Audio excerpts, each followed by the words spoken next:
हम सभी के बीच में नरसिंह धरा के गौरव, हमारे नरसिंह भूमि के गौरव, देश के वरिष्ठतम राजनेता, वरिष्ठ चिंतक और मध्य प्रदेश सरकार के पंचायत एवं ग्रामीण विकास मंत्री परम श्रद्धेय प्रहलाद सिंह जी पटेल का आशीर्वाद यहाँ पर हम सभी को प्राप्त है। हम गौरवपूर्ण उनको यहाँ पर आमंत्रित कर रहे हैं, हमें मार्गदर्शित करें। स्वतंत्रता संग्राम सेनानी,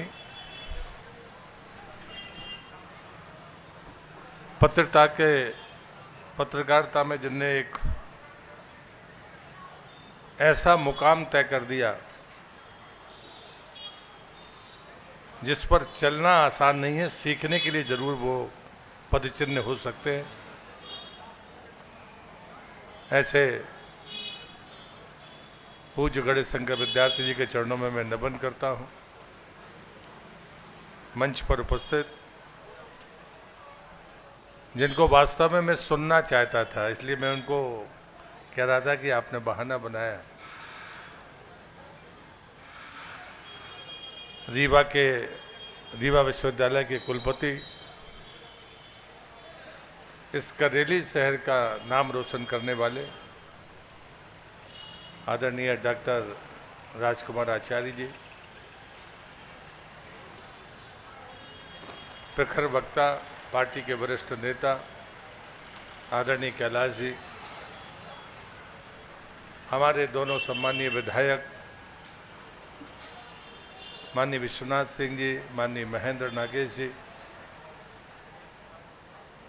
कांग्रेस के दोनों वरिष्ठ नेता गुड्डू भैया एवं माननीय सुनील जायसवाल जी,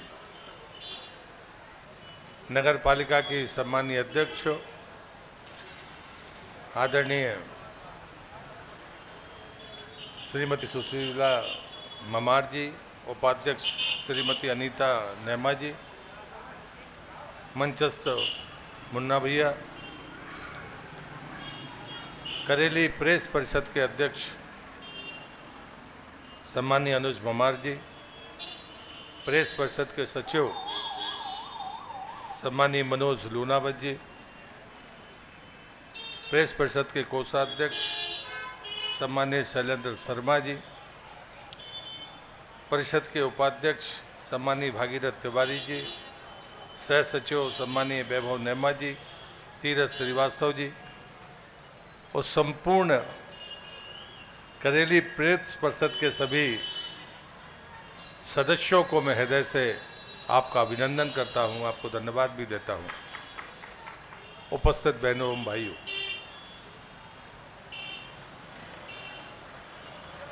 बधाई इस बात के लिए है कि शताब्दियों बाद जब हम किसी के कार्य का स्मरण करते हैं तो उसके भी कोई ना कोई कारण होते हैं। मैं सिर्फ इतना ही कहूंगा कि गणेश शंकर विद्यार्थी को जब हम लोग युवा मोर्चे में थे तो जब आप सत्ता से लड़ने की प्रेरणा कहीं से पाते हैं कि सत्ता के सामने भी आपको सिर नहीं झुकाना है, तब ऐसे महापुरुषों का इतिहास सामने रखा जाता है। ये सच है कि इतनी शताब्दियों के बाद, लगभग 1.5 शताब्दी बहुत लंबा समय होता है, परिस्थितियां बदली हैं, ये सच्चाई है। लेकिन अगर मैं सरल भाषा में कहूंगा, चाहे वो मंच पर बैठे हों और हम चाहे सामने बैठे हों, अगर व्यक्ति का रोग कोई बताता है तो वो डॉक्टर होता है, लेकिन समाज के रोगों को जो पहचान दे और उसको पहचान कर लोगों को बताए, वो पत्रकार होता है। ये गणेश शंकर विद्यार्थी का चरित्र है। और इसलिए ये कहना कि पत्रकार की परिभाषा क्या है, समाज की कमजोरियों को भांपना, उनके समाधान के बारे में सोचना, ये जनप्रतिनिधियों का काम है, ये पत्रकारों का काम है, देश के हर जागरूक व्यक्ति का काम है। लेकिन ऐसा नहीं है कि उस परंपरा का निर्वहन नहीं हुआ।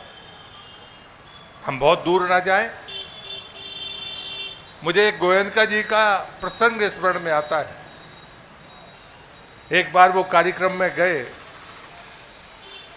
तो किसी मुख्यमंत्री ने उनके एक पत्रकार की प्रशंसा कर दी कि आपके पत्रकार बड़े जागरूक हैं, बहुत अच्छे हैं। पत्रकारिता के इतिहास में ये बात स्पष्ट है। गोयनका जी लौटकर वापस आए और दूसरे दिन उस पत्रकार की छुट्टी कर दी। मंशा क्या थी? मंशा ये थी कि सत्ता को जो चीज हमारे पत्रकार को अच्छी लगने लगे तो शायद उसने कुछ गलती जरूर की होगी। जब हम लोगों को जानने की कोशिश करते हैं तो कुछ लोगों को बुरा भी लगता है, लेकिन मैं उनसे कहना चाहता हूं, जब डॉक्टर आपको रोग बताता है तब तो आप बुरा नहीं मानते, आपको धक्का भले लगता होगा। लेकिन यदि कोई आपके सार्वजनिक जीवन की कार्य प्रणाली पर उंगली उठाकर कहे तो फिर आपको आपत्ति नहीं होना चाहिए। समाज के दोषों को अगर समाज के सामने नहीं रखा जाएगा तो इसका इलाज नहीं हो सकता। ये बात हमें आपको समझ लेनी चाहिए। ये बदलाव है, इस बदलाव को हमें स्वीकार करना चाहिए, लेकिन बदलाव के साथ आने वाली चुनौतियों के बारे में भी हमें ध्यान में रखना होगा कि गणेश शंकर विद्यार्थी के समय जो चुनौतियां थी वो सत्ता से वो टकराने में कभी घबराए नहीं, लोगों को खड़ा किया। लेकिन एक सच ये भी है कि उनकी उदारता, उनका सर्वधर्म समभाव, उनकी संवेदना, उनकी दूरदर्शिता होने के बावजूद भी वो उसी सांप्रदायिक हिंसा और हिंसक लोगों के शिकार हुए। ये बात, इस घटना को भुलाया नहीं जा सकता। हमें समाज में काम करते समय उस मनस्थिति के बारे में भी सोचना होगा कि हम उदार हैं, सही दिशा में सोचते हैं, लेकिन उस सब के बावजूद भी कुछ ऐसी ताकतें हैं जो किसी उदारता को और किसी संवेदनशीलता को स्वीकार नहीं करती, उसे नष्ट कर देती है।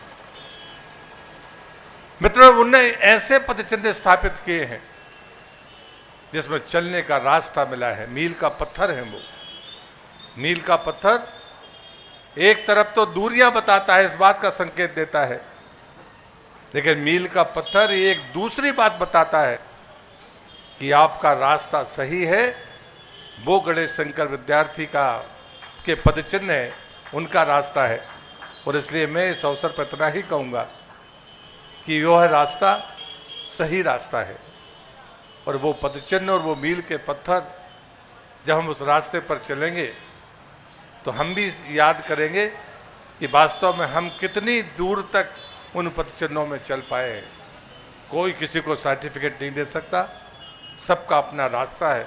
समय के साथ में परिस्थितियां और चुनौतियां बदलती हैं, लेकिन आज भी अगर इतने लंबे वर्षों बाद गणेश शंकर विद्यार्थी जी की जीवन शैली अगर आज भी प्रतीक के रूप में है, आज भी अगर अनुकरणीय है, ये सबसे अहम बात है। और इसलिए मैं उनके चरणों में नमन करता हूँ और करेली प्रेस परिषद को इस बात के लिए धन्यवाद दूंगा कि आपने अपनी जागरूकता का परिचय देते हुए उनके उन मूल्यों का ध्यान रखा जहाँ पर वैचारिक मतभेद कोई स्थान नहीं रखते, और वो सारे लोग एक मंच पर उपस्थित होकर उस महापुरुष को श्रद्धांजलि दे रहे हैं। ये काम आपने किया, इसलिए मैं करेली प्रेस परिषद का हृदय से अभिनंदन करता हूँ, आभार व्यक्त करता हूँ। वास्तव में जब मुझसे कहा गया था, मैं आपको धन्यवाद इसलिए भी देता हूँ कि इस कार्यक्रम में मेरा कोई योगदान नहीं है, लेकिन जब मुझसे ये बात कही गई थी कि मूर्ति रखी है, तो मैंने कहा तिथि आप तय करिए, मैं कहीं भी रहूँगा, मैं आऊँगा। मैं महाराष्ट्र में था, लेकिन मैंने तय किया था कि आज का दिन करेली की धरती पर हमें जाना है, तो बाकी कार्यक्रम भी हमने परिवर्तन किए, लेकिन आपने मुझे निमित्त बनाया, और इसलिए मैं फिर से करेली प्रेस परिषद के प्रति अपना आभार व्यक्त करता हूं और भविष्य की शुभकामनाएं देता हूं। एक पर्ची मुझे मिली थी, वो पत्रकार भवन के लिए, तो कोई स्थान जो नगर पालिका की दुकानों के ऊपर है, 10 लाख या जो भी उसमें पैसा लगेगा वो विधायक निधि से दिया जा सकता है, और इसलिए वो काम निश्चित रूप से वही लोग करेंगे जो हर दिन समस्याओं को जानते समझते हैं। मैंने चुनाव के बीच में ही कहा था कि महीने में एक बार आऊँगा, तो स्वाभाविक है कि विधायक आप जिसको मानते हैं आप उसे मानते रहिए। बहुत बहुत धन्यवाद। भारत माता की जय। Hello hello